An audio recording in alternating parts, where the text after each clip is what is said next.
Yo, it's your boy Lyrics from the 559. I'm excited. I hope you're excited.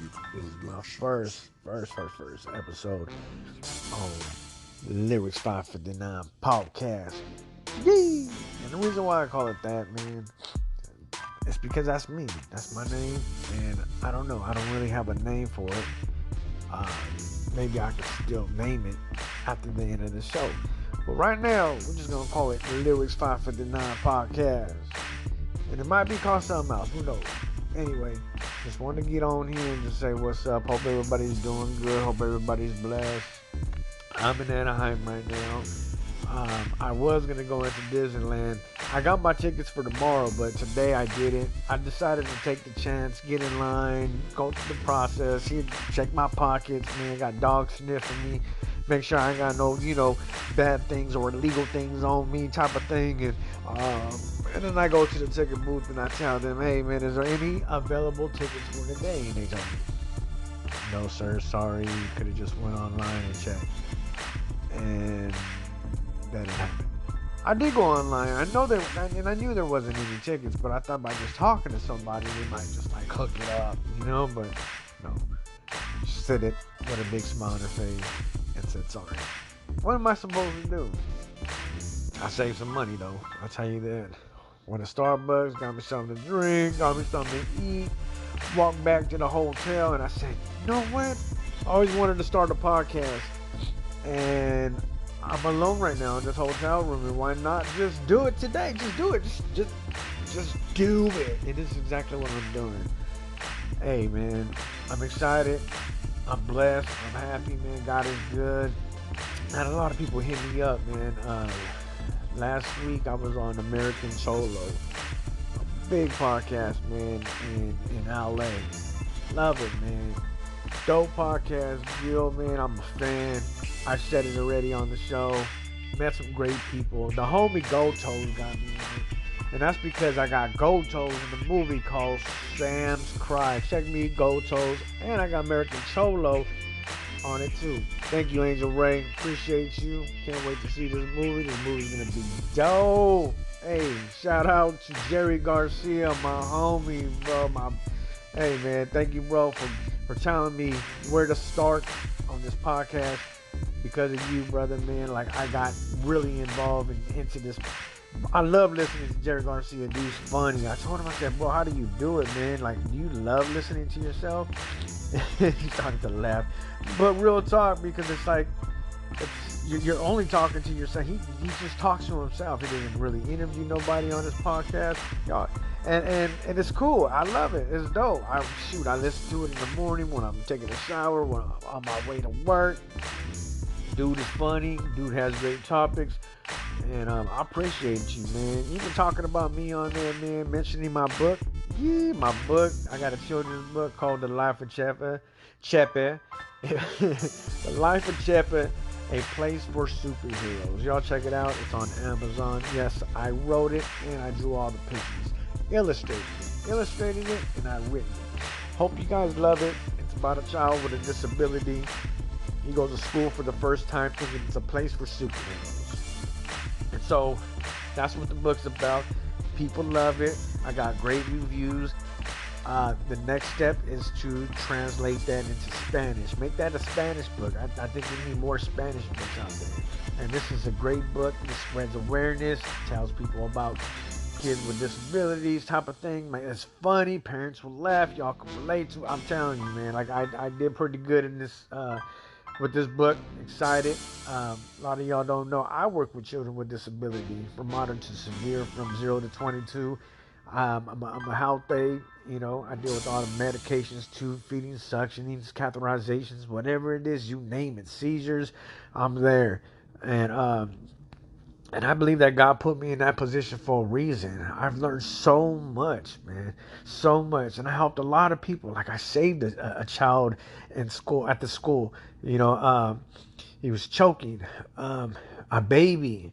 A grown man didn't know how hard it was to do a Heimlich on a grown man, and that was hard, man. Dude was choking on a jelly bean, man.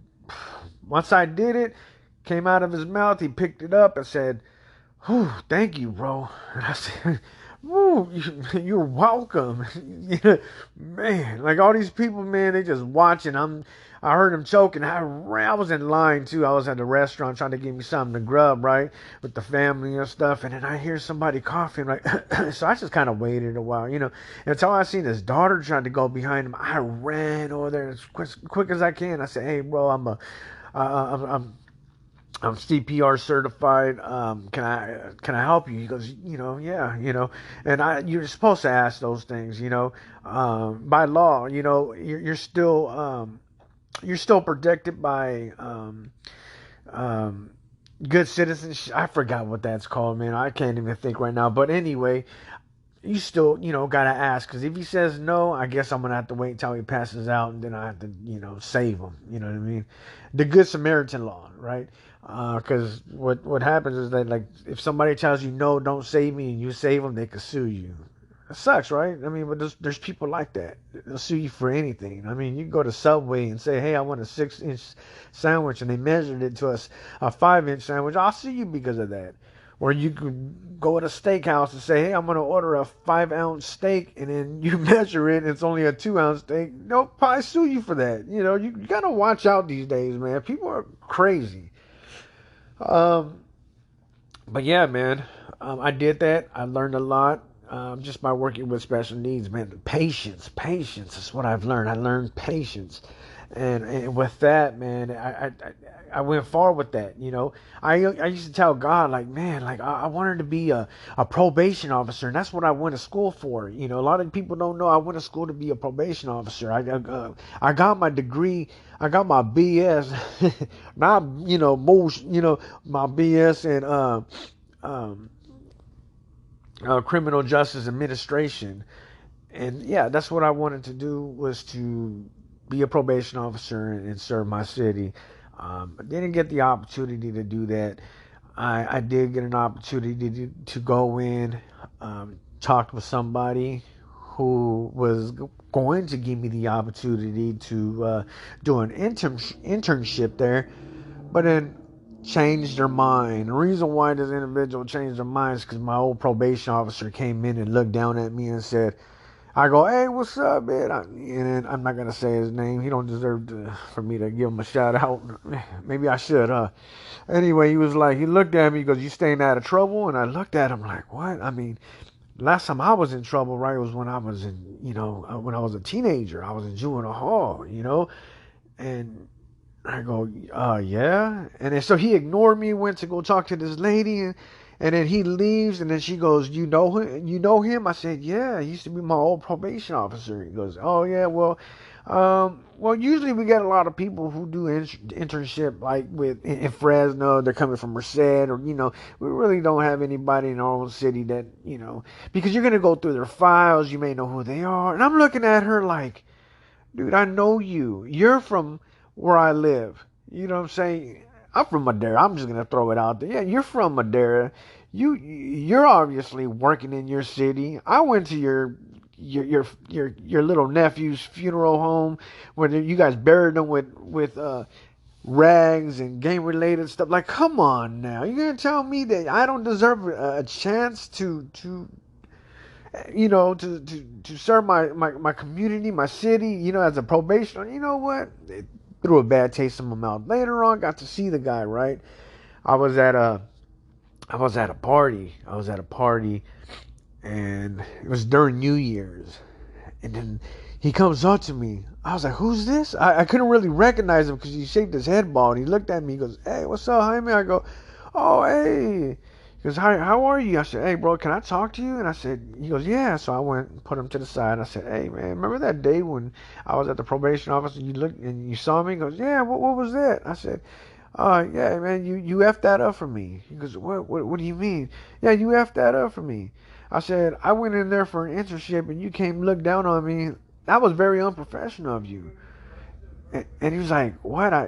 What? I don't know. It's my bad. Like, nah.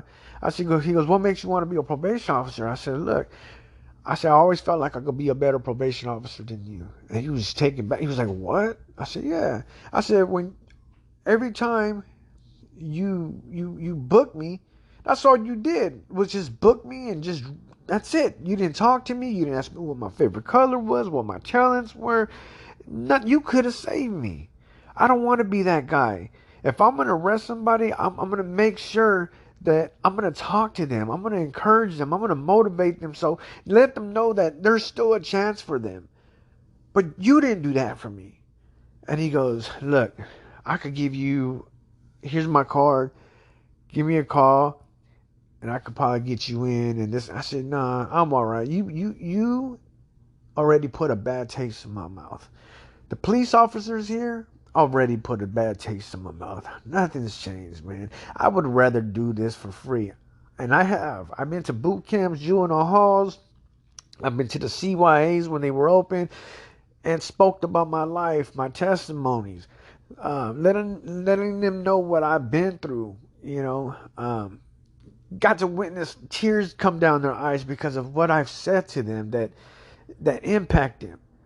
That's more rewarding than anything else in this world. Like that's more than money. I don't want to get paid for this. I would rather do this for free because I'm going to get more riches than I can't even say that right, but I'll feel more richer in heaven than here on earth.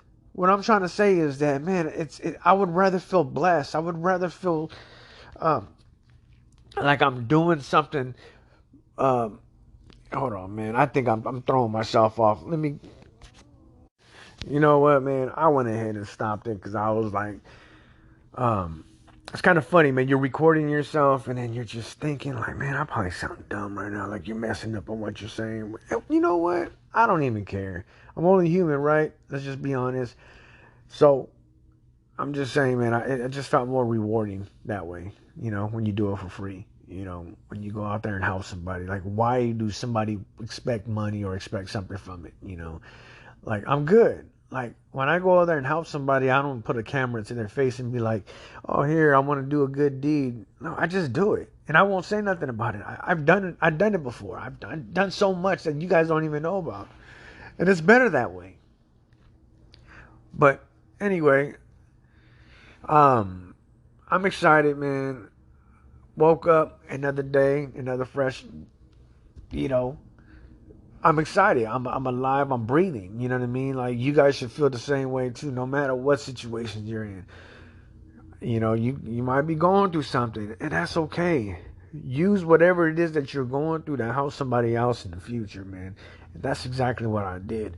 I suffered with anxiety, depression, and a lot of people thought I was crazy. Like, what is this? What is depression? What is Oh, it's like a dark cloud that just kind of like that's over your head, like a dark cloud. You can't get rid of it. Type of what is that? Why do you feel that way? I don't know. Maybe because my mom passed away when I was 8 days old. My dad was murdered. My cousin was murdered. I have friends that were killed. I mean, I was abused. Like all this, right? Maybe because it was that. It took me a long time to realize that the past has created this dark cloud upon me, and I never knew until I got older. I'm like, yes, this is exactly what has been bothering me. This is what has been like distracting me from doing positive things in life. I've been wasting and being angry and being hurt and just crying to myself and feeling bad for myself. Like I wasted a lot of that time because I used to allow the past to hurt me. Now, I changed all that. And I'm okay. I'm happy. Those who passed away, they're on vacation. That's how I look at it. Everybody that I know that passes today, or you might pass tomorrow, I'm going to look at it like you're on vacation. I'm going to see you again. It's going to be okay. You're in a better place. I realize, like, we're just here. All I'm here is just to leave a legacy. I'm here. I wrote a book. I do music. I produce music. I'm creating soundtracks for movies. I am in movies. I'm a producer in movies. did a TV series. I created one. I'm writing the pilot to a sitcom. Like, I'm going to keep going, and I'm not going to let any of you stop it. I'm not. I don't care if you say I suck at what I do. I'm still going to do it. And you know what? And I feel good about that. The reason why I started doing music is to escape from reality, to put, or just put reality, just record whatever I'm going through so that the listeners that so I'm sorry, so you guys could relate to the music. I changed a lot of lives because of my music. I related to people. I told stories in my music. And I loved it. They loved it. I got to witness to so many people. I got to plant seeds in many people's lives. A lot of lives gave their life to God because of me. Because God used me as a vessel. I'm excited about that, man. I take no credit. I take no credit. I'm just excited. I'm just happy that I was used as a tool. That God decided to use a dirty old vessel, clean me up, and said, hey, go out there and sing a song. And many people are going to be touched. You're going to save a lot of lives because of what you're rapping about or what you're singing about or whatever. Man, and I'm still doing that today. I love it. I'm 40 years old and it's okay. I'm happy that I got to live this long. I'm happy that I'm doing music still. I'm I'm just so full of, I just feel rejuvenated, man. I feel rejuvenated. I'm happy. I'm blessed. And I just want you guys to feel the same way when just hearing this, just hearing this from. If you have any questions, man, you can always hit me up. Follow me on Instagram, lyrics559. Hit me on a DM and maybe give me some maybe some pointers or what I should talk about on the next one, or if what I said kind of touched your heart, because I hope it did. I really do. And and that's what I'm about, man. Just to motivate, inspire others. Smile more. I don't care if you're a hardcore gang member, whatever, and you just look, man. I love you, man. And there's a way, there's a way to escape that, man. If you just gotta try, you just gotta smile, you just gotta give it to God, you just gotta open up, you just gotta say, I don't want to be this person no more. I want to be happy. I want what lyrics has right now. I want this excitement. I want to be joyful. Man, I only got one life in this world, and this is how I want to live it. Hell no. Let's not do that. Let's not do it, man. Come on. Get up, clean the dirt off your pants, because there is a new start. You can change. No matter where you're at, man. You could create like a new you, and then create opportunities for people, man, that help others, give back. you know Thank you for listening, man. I'm excited. I know I messed up a couple times on this episode, but um I didn't know how to go back or delete it or edit, whatever. But you know what, man? I'm only human. Why do I gotta do that anyway? But I promise y'all, man, I'm gonna keep doing this. I plan to interview even celebrities and stuff like that too in the future, man. And I got some people in mind, and I'm excited. I'm just, like I said, my first episode. I'm learning, so I'm gonna see how this works. Thank you for listening, man. I appreciate you, and catch you on the next one. Let's go.